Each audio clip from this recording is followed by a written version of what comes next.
나나님들 안녕하세요. 저희 집에 창세기 15장, 16장 오늘 나갈 것 같아요. 한 장씩 나가는 건 아니고 안 건너뛰는 게 저희 이번 성서 읽기의 성경 읽기의 원칙인데 15장하고 16장은 같이 엮어서 좀 이야기하고 싶다는 생각이 아침에 들었습니다. 제가 윤리적 성경 읽기 하면서 이제 여기서 바로 그냥 성경을 그대로 받아들이는 상태에서 여기서 도덕규범이나 윤리규범을 뽑아내가지고 나누는 그런 방식이 아니라 오히려 이 안에 있는 신앙 고백들이 어떤 정황, 어떤 윤리적인 그러니까 어떤 그 삶의 그 컨텍스트에서 이렇게 고백이 되고 있나 아니면 이야기가 되고 있나 이쪽에 조금 더 강조를 하고 있잖아요. 근데 바로 여기에서 이제 이런 삶에서 저희가 성경을 읽기 시작을 해야지 진짜 말 그대로 우리 삶에서 사는 동안 우리의 시대적, 상황적, 그렇죠? 그런 이걸 반영하는 모든 서가 틀린 건 반드시 아니라고 말씀을 드렸던 것처럼 그러나 한계는 있는 이런 서적인 삶을 살아갈까를 알아내기 위해서는 이 텍스트 안에서도 이들이 경을 붙잡고 움직이지 않는 하나님의 계시를 붙잡고 어떤 방식으로 설을 써내려가야 되는지를 알아야 된다. 이게 미드라시적 성서 읽기 하면서 제가 살짝 여러 우리 낭낭이들한테 흘렸던 그런 내용들이었는데 이번엔 그걸 본격적으로 하고 있잖아요. 근데 그러다 보니까 편집 비평도 얘기하고 막 이러는데 제가 막 조회수 욕심을 갖는 사람은 아닌데 요즘에 이제 그 광고도 안 하는 마당에 다만 이 조회수가 미드라시적 성경 읽기 할 때보다는 조금 떨어지는 걸 보면서 첫 번째 들었던 생각은 너무 어렵나? 라는 생각도 들었고 두 번째 걱정은 이거는 첫 번째는 어렵나의 난이도 문제였다면 두 번째 걱정은 뭐였냐면요. 그래도 한 6년 정도 함께 하시면서 우리 낭낭이들의 신앙, 그러니까 꼭 저랑 유튜브를 했기 때문에 그런 게 아니라 신앙적 내공이 이런 성서 어떤 문서 비평이라든가 여러 가지 역사 비평이라든가 이런 것들을 충분히 이제 통과하시면서도 이 안에서 신앙적인 것들을 충분히 길어 올릴 만큼의 역량이 되시겠구나라고 생각을 하고 있었던 차였기 때문에 나누고 있기는 합니다만 혹시 이제 안 따라오거나 안 클릭하시는 게 개인적인 바쁜 사정들이면 정말 괜찮은데, 나는 이런 방식으로 막 이 전전두엽을 활용해서 읽고 싶지 않았는데, 나는 마음을 올리면 되는데, 이런 성경 읽기 싫었는데, 이런 마음에서 조금 멀리 하시는 거면, 하고 마음이 좀 저도 아프긴 하더라고요. 근데 여전히 저는 이게 제 채널이기 때문에 내 마음대로 하겠어 이런 얘기가 아니라, 한국교회의 역사적으로 볼 때도요. 한국교회의 성장이 정말로 유의미하고 하나님 보시기에 참 예쁠 만한 구석들이 많이 있습니다만 저희가 놓친 것 중에 하나가 평시도 한 사람 한 사람이 정말 주체적 신앙인이 되어서 이 안에서 하나님하고 나와 텍스트 사이에서 길을 올리는 그리고 충분히 그 부분에 대해서 서적인 면에서 경이된 서적인 면에서 확신을 가지고 자신의 삶을 살아갈 수 있는 그런 연습이 압도적으로 좀 부족했잖아요. 근데 그 부분을 제가 제 목만큼은 함께 좀 이렇게 강화하는 근육 훈련도 보면 어느 특정 부분 이제 강화하는 게 필요하잖아요. 물론 전신을 골고루 해야 되지만 제가 함께 할 수 있는 훈련 지금 하는 거라서 안심하고 따라오셔도 되겠다는 생각이 듭니다. 또 하나는 댓글을 지난주차 댓글을 한 젊은이가 달아줬어요. 수험생이라고 그러보니까 제 입장에서는 애기죠. 근데 이제 아무래도 수험생이라는 입장 자체가 이제 오늘 하갈도 할 거라서 여러 가지로 삶에 있어서 이렇게 굉장히 이렇게 곤궁하기도 하고요. 참 사람이 많이 낮아져 있는, 여기 낮아졌던 건 지위가 낮아졌다는 게 보다는 여러 가지 이렇게 처한 상황이나 마음의 상태나 이런 것들이 이제 많이 이렇게 쭉 내려가 있는 우리가 중력을 거스르고 걸어 다니고 있는데, 그쵸? 힘이 빠지거나 아니면 힘들 땐 이렇게 우리도 모르게 이렇게 되잖아요. 꼬부랑 할머니 이런. 그런 약간 이렇게 좀 내려가 있을 때 저희 하나님을 만나는 경험의 깊이는 더 이렇게 가까워지는 법인데, 그런 차원에서 성경을 읽기 시작했나 봐요. 근데 읽으면서 레위기에 보니까 왜 하나님은 여호와 하나님은 그 레위인의 첫 부분 때문에 막 속상했던 것 같아요. 어떻게 정의의 하나님이 있을 수 있고 사랑의 하나님이 있을 수 있냐, 막 이런 속상함이었는데, 바로 그런 부분들을 해결하기 위해서는요, 하나님이 그런 방식을 여호와의 방식이라고 생각하지 않고 오히려 여호와의 방식에서 어떤 방식으로 그 시절과는 다른 여호와의 방식을 분명히 있는데, 이걸 사람이 받을 때요, 사람이 받을 때 이 사람은 어떤 방식으로 해석해가지고 행동했나, 이거를 구별할 수 있어야 저희가 여호와 하나님의 보편적 사랑에 접근할 수 있다라고 저는 믿는 거예요. 그래서 지금 이런 자꾸 편집사적인 이야기를 접근을 하게 되는 거죠. 예를 들어서 오늘 15장 16절 읽을 건데요. 여기 보면 이후에 여호와의 말씀이 이렇게 되어 있잖아요. 지금 여기 분명히 자꾸 여호와의 말씀이라고 할 때 제가 매 시간 강조하는 게, 이 당시 아브람은 신과 소통하고는 있었지만 신의 이름을 여호와라고 알고 있지는 않았어요. 이건 제가 혼자 얘기하는 게 아니라 출애굽기에서 모세를 통해서 계시하실 때 하나님께서 명시하신 부분이에요. 이렇게 말씀을 계속 드렸잖아요. 근데 그게 뭐가 그렇게 중요한가요? 라고 하신다면, 이래서 중요한 거 딴 게 아니라 이미 이후에 여호와의 말씀이라는 이 문장을 인트로를 읽으면서, 아, 이거는 아브라함의 이야기가 구전된 내용을 아주 후대에 여호와라는 신의 이름을 알고 고백하고 있는 후손들에 의해서 기록된 거구나, 그냥 드러나는 거죠. 그래서 이 부분이, 제가 맨날 이거 합니다만, 눈을 세모로 뜨고는, 아니 아브라함이 여호와를 몰랐다는 게 말이 돼요? 이런 식으로 따지시는 건 정말 무의미해요. 성수님이 얘기를 했다니까요. 그러면 이걸 믿지 말란 말인가요? 성경을 어디까지 믿고 어디까지 안 믿어야 되나요? 만약에 저희가 그런 방식으로 접근을 하게 되면 이 성서 안에서 경을 길어 올리기가, 즉 보편적이고 변하지 않는 하나님의 계시의 윤리 원칙, 계시에 근거한, 이제 신율이라고 얘기할, 신적 그 윤리, 신적인 법률, 신적인 계율, 이거를 얻어내기가 어려워요. 그래서 제가 자꾸 이런 방법에 대해서 말씀을 드리고 있는 건데, 본문을 읽어보면 이렇습니다. 이후에라는 건 바로 자기 조카 및 여러 사람들이 잡혀간 거를 구출해 왔는데, 소돔 왕은 너 히브리잖아, 너 용병처럼 그 뭔가 계약 관계에서 얻는 게 있어야 군사 행동도 하는 존재들이잖아. 그러니까 좀 나눠줄게 했을 때, 아니 나는 여호와의 방식, 나는 내가 믿는 그 하나님과 동행하면서 하나님께서 내 가족들을 구하는데 힘을 주시고 함께 하셨기 때문에 이 일을 이룰 수 있었던 거야. 난 거기에 대해서 하나님께 예만 갖추면 난 그걸로 충분해라고 얘기했던, 그런 사건이 있은 후에라는 거죠. 여호와께서는 그 마음을 기쁘게 받으셨고, 편의상 여호와라고 합니다. 왜냐하면 후대의 그 기록자도 여호와라고 지금 표현을 하고 있고, 같은 하나님이기 때문에. 여기 이상 중에 이렇게 됐죠. 이상? 계시가 어떤 이상 중에, 여기 그 뭐죠? 그 새 한글 성경에는 환상 중에, 환상 가운데 이렇게 되어 있어요. 우리 성도님들은 환상을 보시나요? 저는 제가 환상을 보는 사람은 아닌 것 같아요. 근데 계시는 왜 꿈으로도 나타나죠. 근데 꿈은 물론 엉겨 있죠. 그래서 본회퍼라는 신학자 아시죠? 그 본회퍼라는 신학자는, 그래서 사람은 하나님의 계시를 받을 수 있는, 즉 우리에게 임재해 오시는 그리스도를 받을 수 있는 모든 능력을 가지고 있으나, 그걸 인간의 유한성 때문에, 원래 자기 폐쇄성이라는 어려운 말을 썼는데요. 자기 폐쇄성 때문에 그 하나님의 은혜의 말씀을 온전히 다 알 수는 없다고 얘기를 했어요. 그래서 하나님의 말씀을 제대로 알아가려면 오히려 내가 만난 하나님을 그쵸?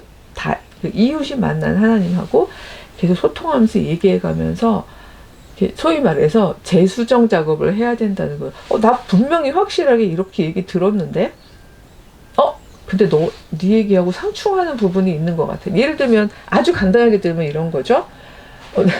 내가 받은 말씀은 이제 나의 가부장으로서 남자로서 그 레윈의 청 얘기가 너무 충격받았다는 그 여학생인지 여학생이겠죠. 왜냐면 여자들에 대한 부당함에 울분을 토한 거 보면 그 친구의 입장 때문에 그 사례로 얘기해 볼게요. 분명히 여호와 신앙이 있는 그 레위인이 자신이 당한 부당함을 그 종족 동맹 지난주에도 말씀드렸지만 그 당시에 사람들은 혼자 해결할 수 없는 일들에 대해서는 같이 계약을 맺고 있는 동맹관계를 맺고 있는 사람들을 소위 이렇게 소환하고 불러들였다고 했잖아요. 그 우리 그 여호와를 하나로 믿고 있는 우리 부족들이 이런 내가 그 중에 하나인 내가 이런 부당함과 모멸감을 갖는 일을 당했는데 너희 가만히 있을 거야? 좀 다 일어나자 이런 이야기를 하기 위해서 일어나자 할 때 어떤 것이 일어나자까지는 이제 본인의 이제 그 어떤 신앙적 테두리 안에서 가졌던 그 당시의 삶의 방식이라고 하더라도 어떻게 하면 이 사람들에게 내가 당한 억울함을 알릴까라고 생각하는 부분에 있어서는 자기 첩의 몸을 토막을 냈단 말이에요. 각 부족에게 동맹을 맺은 부족에게 보내기 위해서. 자, 이 행동은 여호와께서 계시로 야 그게 제일 효과적이야 이렇게 말씀하셨겠어요? 그건 아니라는 거죠. 그냥 자기가 그 당시에 삶 속에서 동맹을 맺은 부족들을 부르는 일에 있어서 본인이 신앙적인 울분을 혹시 가지고 있었더라도 이게 이 사람이 가진 안에서의 보네포크 뒤섞임이라고 표현했어요. 자기 개인의 욕망이 뒤섞여 있을 수도 있고 자기의 인식론적인 한계가 또 여기 뒤섞여 있을 수도 있고 문화적인 습관이 뒤섞여 있을 수도 있고 인간 안에는 이렇게 다 뒤섞여 있다는 거죠. 그래서 그런 행동을 한 거예요. 근데 실제로 아마 했겠죠? 했으니까 거기 그렇게 기록이 되어 있겠죠? 근데 그 당시는 다 남자들이 지도자였기 때문에 어느 누구도 얘기 안 했죠. 만약에 그때가 만약에 드보라가 동시대인데 드보라가 나서서 얘기를 만약에 아니 우리의 하나님 여호와 하나님은 그런 분이 아니야. 너의 울분을 표시할 때에 조금 더 효과적으로 하겠다고 희생자 중에 너만 희생당했니? 더 끔찍한 희생을 당한 사람은 바로 너의 첩인데 너의 처인데 근데 이 아내를 그렇게 토막을 내는 거 이거는 2번 죽이는 행동이야. 하나님은 그렇게까지 잔인한 방식으로 이 땅의 일을 이루시라고 하신 적이 없어. 내 안에 있는 그리스도께서 그땐 그리스도라는 표현을 안 썼지만 육화하신 우리 안으로 들어오신 어떤 신적 생명이라고 저희가 볼 때 절대로 그렇게 말하시는 분이 아니야 라고 만약에 거기서 어떤 한 여자 만약에 사사가 그렇게 얘기를 했다면 그리고 이 이야기를 겸손함과 내가 틀릴 수 있다는 마음으로 만약에 받아들였다면 다른 방식으로 자신의 설을 썼겠죠. 이런 얘기 섞여 있는 거예요. 그렇기 때문에 섞여 있기 때문에 저희가 그걸 아주 세밀하게 찾아내야만 오늘날에도 누군가 우리 조상이 섞은 거를 같이 섞어서 거기다 나의 욕망까지 뒤섞는 이런 일을 하지 않게 된다는 거죠. 오늘날 많은 교회 지도자들이 사실 그렇게 하고 있기 때문에 저는 그 걱정이 많이 되는 건데 따라서 여기서 이상중해, 환상중해라는 건 누구나 봐도 실증적으로 입증할 만한 그런 상황에서 일어난 게 아니라 굉장히 내적이고 주관적이고 본인과 어떤 신적 소통 속에서 이제 일어나는 일인 건데 이때의 그 매개는 환상, 이상이었다는 거죠. 아브라함아 두려워 말아라. 내가 너의 방패고 너의 큰 상급이다. 이렇게 왜냐하면 지금 여기서 대놓고 여호와 전쟁이라는 표현은 안 썼지만 이후에 이스라엘이 아브라함 때부터 사실 사사기까지의 삶의 방식이 계속 비슷하다고 말씀을 드렸었는데 바로 이후의 삶의 방식 속에서 이걸 여호와 전쟁이라고 나중에 이제 후대의 사람들은 이름을 붙이는데 바로 그 전쟁에 있어서 상비군도 없죠. 성읍도 없죠. 그렇다고 여기 나오지만 나가서 받아온 노획물들 중에 가진 상급으로 얻은 목도 없죠. 좀 근데 이건 충분히 신앙으로 한 행동이었잖아요. 이 부분에 대해서 얘기해 주시는 거예요. 바로 내가 너의 방패고 지극히 큰 상급이야. 이렇게 얘기해 주시는 거죠. 근데 매번 말씀드립니다만 저희 아버지가 내가 너희에게 물려줄 건 여호와밖에 없다라고 얘기하셔서 어렸을 때 제가 되게 매우 심란했다고 말씀을 드렸는데 바로 그거예요. 너를 보호하는 방패? 왜냐면 그 당시는 얼마나 튼튼한 방패를 가지느냐가 정말 삶에 되게 중요한 이 뭐라 그러죠? 생활템, 아이템이었을 텐데 방패 없이 싸워야 되는 삶도 얼마나 불안하고 힘들었겠어요. 그렇죠? 전장에서 말을 탄 자와 보병의 차이가 있는 거죠. 생존율에 있어서 막 이런 여러 가지 정말 중요한 아이템인데 내가 너의 방패라니까 지금 이렇게 얘기해 주시는 거죠. 상급 승전에서 뭘 얻어와야지 그래도 부족이 족장인데 아브라함이 살 텐데 상급 내가 너의 상급이야. 나만 바라면 돼 라는 얘기를 해주시는 거죠.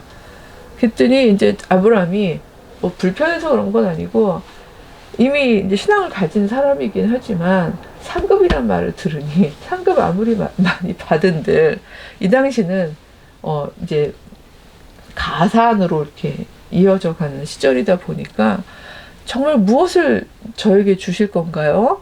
저는 자식이 없어요. 나의 상속자, 나한테 아무리 많이 주셔도 다메섹의 엘리에셀이나이다. 여기 딱 한 번 이렇게 나오는데 여기 보면 여기서도 다마스커스 사람 엘리에셀입니다. 제 집에서 태어난 사람이고 제 뒤를 잇겠지요 라고 얘기를 하는 거예요. 여기서 뒤를 잇는다는 거는 말 그대로 그 어마어마하게 큰 무리를 또 누군가는 인도에서 이끌어 가야 할 테니까요. 근데 저는 자식이 없는데 그렇다면 이 공동체에서 태어나서 제일 기민하고 똘똘하고 그쵸? 말귀도 잘 알아듣고 또 아브라함 가까이에서 여러 가지 이제 업무를 하고 하면서 많은 걸 알고 있는 믿음직한 청년이겠죠.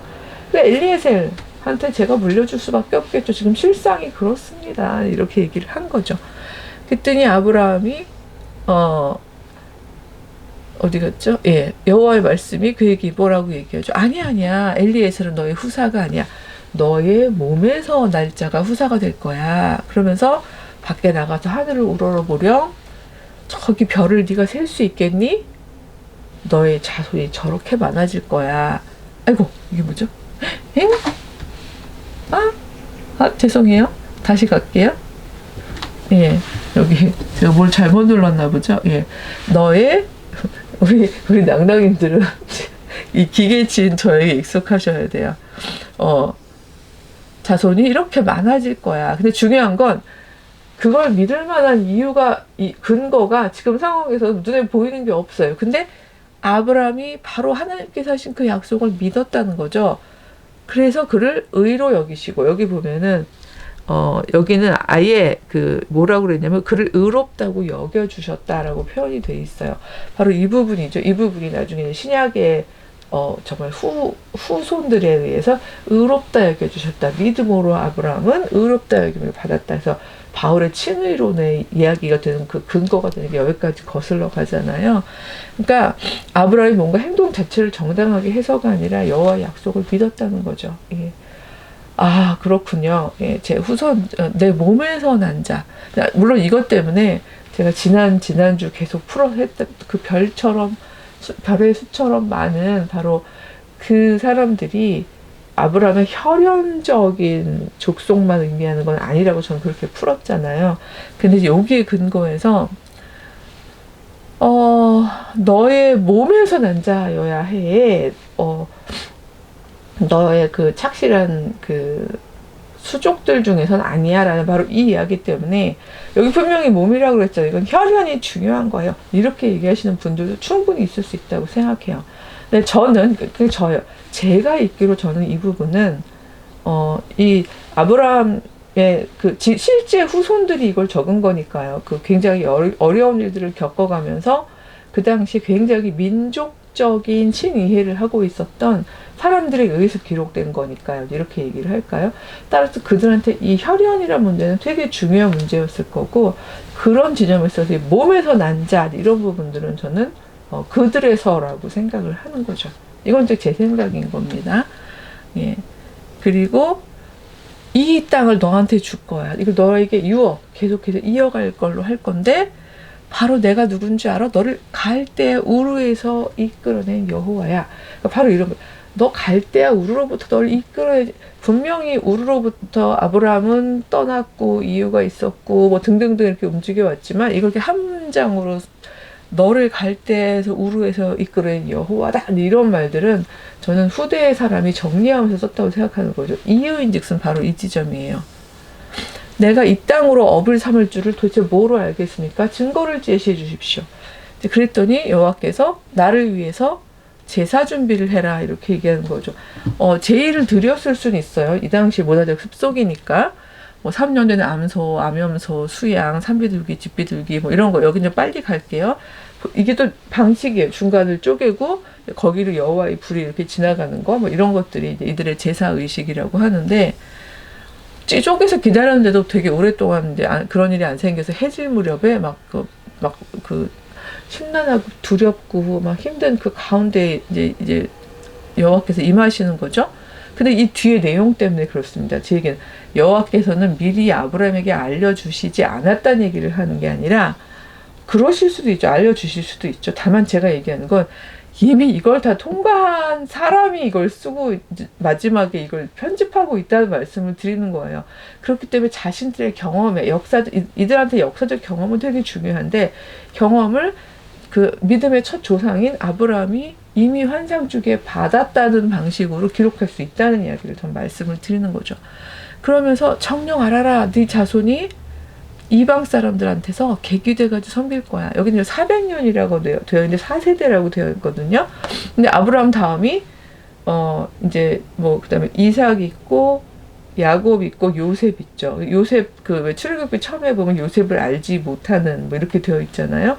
쭉쭉 이제 대가 흘러가는데 4대를 아마 400년이라고 이제 표현한 것 같은데 400년 동안 그 섬기는 나라를 이제에서 고통을 당할 건데 그 나라도 내가 칠 거야 이런 얘기죠. 그리고 네 자손이 나올 때는 큰 재물을 가지고 나올 거야. 그러니까 이미 그걸 알고 있는 사람이 그 내용을 뭐라 그러죠? 어떤 그 정당성, 근거 이런 거를 초반에 배치하는 거 충분히 가능하다는 말씀을 드리는 겁니다. 아이고 자꾸 큰일 났네요. 저 왜 이러죠? 아까도 그랬는데 너무 죄송해요. 네. 오늘 날이네요. 네. 제가 손을 조심할게요. 예. 그러면서 말씀하시기를 너의 자손 너는 장수하다 평안히 조상한테 돌아갈 거고 너 자손은 4대 만에 이 땅으로 돌아올 거야. 이제 400년하고 4대 한 대를 한 100년씩으로 한 것 같죠? 뭐 등등등 하면서 이제 그런 얘기를 하고 난 다음에 횃불이 쪼갠 고개 사이로 지나갔고 언약을 세우시는 거죠. 그러면서 걱정하지 마. 이 땅 어느 땅이죠? 애굽에서부터 유프라테스까지 쭉 이 퍼타일 크레센트죠. 즉 비옥한 초승달 지역이요. 이만큼을 다 언급한다는 얘기는 아브라함의 전 세계예요. 아브라함이 그 당시 느낄 수 있는 전 세계죠. 이 온 세계를 다 너에게 주마 이렇게 되는 거죠. 그래서 사실 기독교인들이 이 세계를 너에게 이렇게 세계를 교구로 어쨌든 이 내용이 영적으로 되게 중요한 내용이긴 하는데 때로는 어떤 서와 결합하여 되게 제국주의적으로 가기도 하는 이런 결과를 낳기도 하죠. 전 그건 비극이라고 생각하는데 그래서 이집트 애굽 강이면 어디겠어요? 나일강이죠. 그 나일강부터 유프라테스까지 다 주겠다는 얘기를 하는데 이거를 진짜 물리적 땅으로 해석하는 거는 저는 얇게 해석하는 거라고 본다는 거죠. 그래서 뒤에 나오는 족속들이 다 그 땅 위에서 살고 있는 족속들이거든요. 자, 요 정도로 하고 제가 요건 놔두고요. 어디서 놔둘 건가 하면 전반적으로 아내를 가려고 그러는데 나오긴 하네요. 예. 이제 별처럼 많아지고 저 그 부분 가려고 지금 그러는 거거든요. 예, 여기다 별을 셀 수 있나 보라. 이 얘기를 왜 하냐면 16장으로 제가 들어가려고 그러는데 너무 길지 않게 할게요. 지난주에 보니까 들쑥날쑥인데 막 45분 했더라고요. 16절에 보면 아브라함의 아내 사라가 아브라함에게 아이를 낳아주지 못했어요. 아마 아내랑 친하니까 이런 얘기도 했겠죠. 나 환상 중에 이상 중에 신께서 말씀하셨어. 뭐 블라블라블라. 근데 아무리 생각해도 자기네 얘기가 안 나오는 거죠. 그리고 엘리에셀은 아니래. 막 이런 얘기해서, 어떡하지? 근데 나름 인간적 계산을 해보는 거예요. 어떻게 방법이 있을 수 있으니까 방법을 강구하는 거죠. 이 당시 문화적으로 여종의 아이는 여주인의 아이라는 문화가 있었으므로, 그럼 나보다 훨씬 젊은 이집트 여종 하갈을 들여보내면 되겠다. 아는 내용이니까 빨리 넘어갈게요. 그래가지고, 이집트 여종과 결혼을 맺대요. 예, 그 관계를 맺게 하는 거죠. 예, 그렇게 했고, 하갈이 아이를 가졌는데, 아이를 갖자마자 태도가 바뀐 걸 보고 이제 사레가 화가 난 거죠. 이 부분에 대해서 제가 미드라시적 성경 읽기 할 때는 요거랑 그 뒤에 한 번 더 사라가 쫓겨나는 텍스트가 다시 하갈이 쫓겨나는 텍스트가 다시 나오는데 이 두 개를 엮어서 얘기하면서 그 뒷텍스트에서는 사라가 보기에란 말이 있어서 이게 사라의 자격지심이었을 수도 있다라고 하면서 이 하갈을 나름 좀 변호했습니다만 그 틀렸다 맞았다가 아니라 실제로 하갈이 왜냐면 그 당시 문화가 그럴 수 있잖아요. 왜냐면 여자의 이 역량은 뭐겠어요? 자손을 낳는 게 이 당시는 여자의 역량이었으니까 여주인이 못하는 걸 나도 했어 이렇게 생각했을 수도 있죠. 중요한 건 그 문제가 아닌 거예요. 그러니까 이렇게 뽐내다가 도망갔어 이런 게 중요한 게 아니라 그런 일로 인해서 둘 사이가 틀어졌고 이제 남편한테 막 뭐라 그래가지고 남편이 네 종이잖아 네 맘대로 해 막 이래가지고 막 그 다음부터 괴롭히기 시작했죠. 그러니까 너무 괴롭히니까 여기 보면은 하갈이 그 얘기에서 달아났다고 돼 있어요. 도망간 거야. 도저히 어떻게 할 수가 없으니까. 이 당시에요. 그러니까 달아나는 건 어떻게 보면 일상이었다고 표현될지 모르지만 히브리라는 이름 자체가 도저히 어떤 시스템 안에서 누군가 내가 아닌 다른 사람들이 그 구성해 놓은 어떤 시스템 안에서 그 안에는 윤리 원칙들도 있고 이것도 어떻게 보면 윤리인 거예요. 그러니까 이게 왜 윤리죠? 도덕적이지 않잖아요. 도덕하고 윤리는 공동체에 사는 원리가 윤리라니까요. 여종은 여주인의 마음대로 해도 괜찮아가 이 당시의 윤리였던 거예요. 그렇다면 그러니까 신윤이 아니라 인윤이죠. 인간의 윤리, 사회의 유한성을 갖는. 따라서 여주인 마음대로 했고 그런 방식의 어떤 그 윤리 원칙이 인간의 윤리가 작동하는 곳에서는 내가 만든 적이 없는데 내가 못 견디겠으면 도망가는 거는 너무나 비일비재했던 일인 거예요. 히브리들이 다 그런 식으로 도망가가지고 공동체를 이루고 살았던 사람이라니까요. 오죽하면 아브라함의 공동체 안에 다메섹에서 도망쳐온 걔는 물론 이제 거기서 태어났지만 다메섹에서부터 도망쳐온 누군가가 있었을 테니까 그 집에서 이 집에서 태어난 아들도 있는 거이잖아요. 그렇죠? 이런 식으로 굉장히 많은 사람들이 모여있는 공간인데 이 곳에서조차 하갈은 살 수가 없어서 또 도망간 거죠. 그래서 제가 아마 그 미드라시적 성서 읽기 할 때 히브리 중에 히브리다라는 표현을 썼었을 거예요. 이미 도망해서 나온 사람들의 집단 안에서 또다시 도망한다 인 거죠. 그러니까 그야말로 이 사람의 상황을 신원해 줄 수 있는 존재가 아무도 없었던, 심지어 자기가 아이를 갖는 주범이라고 해야 되나요? 주 원인 제공자조차도 나를 보호해주지 못하는 그런 상황에서 나간 거죠. 여기에서 제가 말씀을 드리려는 이유가 이거 또 띄우면 또 이제 힘들 것 같아서 이 아브라함이 받은 환상과 굉장히 그러니까 거의 병행을 이룰 만한 이야기가 15장과 16장에 그대로 나란히 나오는데 그 내용에 보면 그렇습니다. 여기에도 보면 도망을 갔는데 도망을 가자마자 사레가 아브라함한테 잠깐요. 제가 도망을 가자마자 7절 16장 7절인데 여호와의 사자가 광야의 샘물 그 수의 길 샘 곁에서 하갈을 만납니다. 여기서 여호와의 사자라고 표현했습니다만 그러니까 아브라함이 환상 중에 본다 아니면 여호와의 사자가 마치 걷듯이 누군가에게 온다 이런 거 다 사실 이제 여호와가 있는 제2의 작품이라고 말씀을 드렸는데 이런 표현들이 이 당시에 이 신학자들 집단에 친근하게 여호와께서 오셨다라는 이제 어떤 하나의 전형적인 표현들인 건데 여호와는요 아브라함만 만나 주시는 게 아니라 하갈도 만나 주시는 거예요. 이 과정 중에 사례는 제가 사례를 나쁘게 얘기하려고 해서가 아니라 적어도 이 기록상에서 사례는 이 부당함에 대해서 여호와께 신원하거나 아뢰는 게 아니라 자신의 여주인의 권리를 행사하기 위해서 자기보다 한 단계 위에 있는 그 부족 안에서 남편한테 가서 남편의 닥달을 하는 거죠. 여호와께 신원하지 않았어요. 이 부분이 사실은 소위 이제 은총의 순간인 건데요. 저는 제가 요즘에 그러니까 지금 아직 내일까지 이제 성적 마감이라서 아직 다 끝내지 않았음에도 요즘에 그 중력과 은총 아직 읽고 있는 건 아닌데 그러니까 시몬느 베이유 아시죠? 그러니까 시몬느 베이유가 나중에 뭐 그의 후기라고 해봤자 33살인가 34살에 죽었는데 뭐 후기가 어디 있어요? 그쵸? 젊어서 죽은 사람이 이 땅의 모든 고통, 구조적 고통을 그냥 몸으로 겪다가 그 몸이 버텨내지 못하고 죽은 사람인데 마지막에는 그 신체험을 굉장히 신비주의적으로 하거든요. 막 기독교 가정에서 성실하게 교회 다니면서 제도권 안에서 성경을 읽어가면서 그 여호와께 그 여호와 신앙을 받은 게 아니라 굉장히 지적이고 이성적으로 막 철학 전공하고 이러고 살아가다가 마지막에 어떤 그 삶이 정말 삶이 바닥까지 이렇게 바닥까지 가 있는 상황에서 그리스도를 영접하는 이런 상황 속에서 사실 중력과 은총 같은 경우에는 쓰긴 썼는데 그 너무 빨리 죽었기 때문에 자기가 살아있을 때 출판하지 못했어요.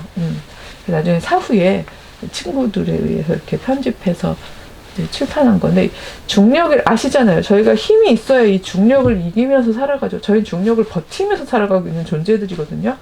우리 이렇게 네 발 이렇게 두 다리로 그러니까 사실 나이 들면 무릎도 아프고 그쵸? 얼마나 힘들어요. 중력을 이기면서 살려니까. 근데 인간이 짧게 가려고 너무 노력을 하는데 신하들 제가 신하 신자 계속 썼었잖아요. 이렇게 이게 아이고 잠깐요. 다시 써야겠네요. 이게 어떤 사람이 무릎을 굽히고 이렇게 누군가에게 복종하고 있는 거라고 주인한테 남자 주인 여자 주인 다 합쳤네요. 주인한테 복종하는 게 바로 신하심자라고 말씀을 드렸는데 이게 중력이란 게요. 물리적 중력도 있지만 제도적 중력도 있는 거예요. 이 제도적 중력은 누가 꿀을 짜인지를 너무 확고하게 잡아놓은 걸 의미하겠죠. 근데 물리적 중력과 제도적 중력을 다 가지고 있는 자가 바로 받고 있는 자가 지금 하갈인 셈이죠. 하갈 입장에서 그렇잖아요. 근데 사레 같은 경우에는 남편 아브라함한테는 이렇게 엎드리는 주인, 그러니까 엎드리지만 사레는 하갈한테는 안 그렇잖아요. 그러니까 이 부분에 대해서 내가 누구한테 얘기해야 되지? 하고 바로 아브라함에게 달려간 거죠. 하지만 하갈은 이렇게 달려갈 자가 없어요. 기껏해야 자기 여주인 정도일 텐데 제가 미드라시아 성경 읽기 할 때는 하갈이 느꼈을 너무 그 참담함에 대해서 얘기를 했었잖아요. 왜냐하면 제가 막 미드라시아 성경 읽기는 상상력을 펼쳐도 되다 보니까 그 사레가 이집트 궁에 잡혀갔을 때 그 예뻐서 잡혀갔을 때 당황했을 때 정서적 안정감을 주었던 어린 소녀 노예였을 거야. 막 이런 상상도 막 피고 그랬잖아요. 그럴 때는 둘의 연대가 얼마나 끈끈했겠어요. 근데 뭐 그런 연대가 졸지에 깨지는 그런 순간이 오는 거죠. 그러니까 하갈 입장에서는요, 자기 처지가 너무 기가 막혔을 거예요. 그러니까 바닥까지 내려간 상태이죠. 이럴 때 받는 게 이제 은총, 다른 어떤 가능성이 없을 때, 이 하나님이 다가오시는 거를 경험한다. 이런 식으로 이제 베이유가 얘기를 한 건데, 여기에도 보면은 여호와의 사자가 그에게 다가오는 거죠. 여호와의 사자가 다가와서 이렇게 얘기합니다. 너 어디로 와서 어디로 가는 길이니? 되게 철학적. 물론 너 어디서 왔는데 어디로 가니? 근데 너 견적이 있니? 그러니까 저는 그렇게 번역을 했어요. 너 진짜 너의 삶 속에서 홀몸도 아닌데 너 지금 어떤 삶을 선택한 거니? 이제 라고 물어봤다고 저는 그렇게 해석을 하는데 이때 하갈이 얘기합니다. 저는요 저의 여자 주인 사레에게서 달아나고 있어요. 저는 도망을 가고 있는 중이에요. 그때 여호와의 천사가 얘기를 합니다. 다시 돌아가서 그 손 아래서 굽히고 지내라. 그러니까 이 말을 그대로 요거만 딱 따가지고 와가지고 사레는 하나님 여호와께서 선택한 여주인이니 굽혀라 이런 식으로 만약에 해석을 하고 설을 쓰면 진짜 이거는 잘못 가는 거예요. 저는 이 부분도 신앙적으로 물론 풀 수 있는 맥락이 있어요. 그럼에도 불구하고 실제로 이 하갈이 살 수 있는 유일한 방식이기 때문에 조언했을 거라고도 저는 보는 거죠. 이 공동체 바깥에 나간 자는 아무리 건강한 남자도 혼자서 그 버티기가 힘든 이 당시의 삶인데, 홀몸도 아닌 젊은 여자가 이 상태로 나간다면 본인의 생명은 물론 아기의 생명도 지킬 수 없는 상황인 거죠. 돌아가. 다만 여기서 약속을 받습니다. 뭐라고 이야기하냐면요. 그대의 후손을 아주 많아지게 해줄 것이요. 너무 많아서 셀 수도 없을 것이요. 라는 얘기를 여기서 합니다. 지금 여기 보면은 별을 셀 수 있나 보아라. 너의 자손이 이렇게 많아질 거다. 이 이야기는요. 아브라함에게만 해주신 약속이 아닌 거예요. 이거는 하갈에게도 그 이야기를 해주는데, 네가 받은 그 씨, 아브라함의 후손이 많아질 거다. 이렇게 얘기하지 않고 주체가 하갈인 거예요. 하갈, 너의 후손이 별처럼, 여긴 별은 없죠? 셀 수 없이 많아질 거야. 이렇게 얘기를 해주시는 거죠. 그 바닥에서 들리는 하나님의 은혜의 말씀은 주인 남자나 낮은 자 중에 가장 낮은 자인 여종 하갈에게나 똑같이 내리는 거죠. 똑같이 오는 거예요. 자손이 그러니까 셀 수 없이 많아질 거야. 왜? 그 생명이 여호와와 함께 있으면서 여호와께서 보호하실 것이기 때문이야. 바로 이런 내용들 때문에, 물론 뒤에 보면은 이 사람이, 그 아이가 어떤 식으로 살 거라는 얘기가 나오는데, 계속 제가 족보화 때부터 얘기했지만 이미 이렇게 살고 있는 거를 이스마엘로 그 대변되는, 자기랑 굉장히 이스라엘하고 친밀한 상황이지만 계속 갈등하고 있는 그 부족을 족보화하면서 붙이기 위해서 이렇게 설명이 되어 있는 건데, 그래서 흥미로운 거는 이름입니다. 이름. 두 가지 이름이 나오는데요. 너의 아이의 이름을 이스마엘이라고 지어 부르렴. 장명하는 자는 되게 권위 있는 자인데, 이 장명을 여호와의 사자가 해주는 거죠. 엘께서 들으셨다. 엘, 그쵸? 이땐 신이라는 보편명사라고 말씀을 드렸잖아요. 엘이 들으셨다. 신께서 들으셨다. 이런 이름으로 굉장히 거룩한 이름을 지어주고요. 나중에 뒤에 보면은요, 15절에 보면 돌아가서 하갈이 아브라함에게 아들을 낳아주는데요. 아브라함은 하갈이 낳은 아들의 이름을 이스마엘이라고 지어 불렀다고 나와 있어요. 즉, 하갈이 받은 계시의 내용의 말씀을 존중해주고 있는 거죠. 이것 때문에 제가 막 아브라함을 정말 성스럽게 푼다면, 하갈을 만나주시고 보호해주실, 즉 하갈에게도 방패가 되어주시고 유업, 즉 분깃이 되어주실 여호와를 믿었다, 하나님을 믿었다, 이렇게 볼 수도 있겠습니다라고 한 번쯤 얘기했던 기억이 있는 것 같아요. 근데 그렇게 하면 너무 무책임한 거죠, 그쵸? 가장이. 근데 어쨌든 돌아온 하갈이 만난 신의 계시를 인정해 주는 거예요. 그렇기 때문에 이름을, 그래, 여호와의 신께서 이스마엘이라고 지으라고 하셨구나 라고 하면서 그 이름을 지어주는 거죠. 이 모든 체험 속에서 이 하갈은 그 공간, 그 신적 체험을 했던 공간에 이름을 붙이고 그 신의 이름도 붙입니다. 두 가지 이름이 나온다. 신께서는 여호와의 사자라고 표현되어 있는 신께서는 아이에게 이름을 붙여주시고요. 그 다음에 여기에 보면은 하갈은요, 자신에게 말씀하신 여호와의 이름을, 그쵸? 왜냐면 그 당시까지는 이름을 몰랐다고 했잖아요. 주님은 엘로이라고 붙인다고 얘기해요.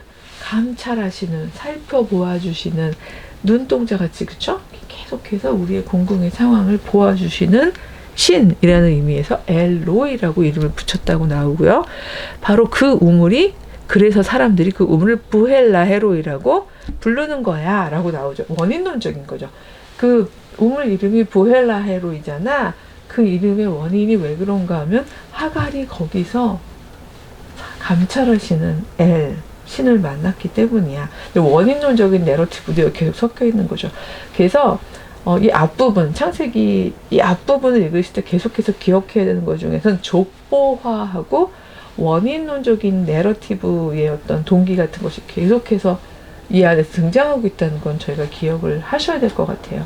이게 그 당시에 사람들의 삶의 방식이기도 했고 서술 방식이기도 했기 때문에 그렇습니다. 그래서 이걸 문자적으로 그대로 읽어버리면요, 이거에 저희가 또 다른 또 어떤 윤리적 그 적용을 한다고 한답시고라는 표현은 좀 너무 심하지만 그래 보여요. 제가 느끼기엔 한답시고 그야말로 엄청난 배타적이고 우열, 위계를 갖는 그런 방식의 윤리관을 갖게 되고 그걸 심지어 신율, 하나님의 계율이라고까지 선포해버리는 일들이 생긴다고 생각합니다.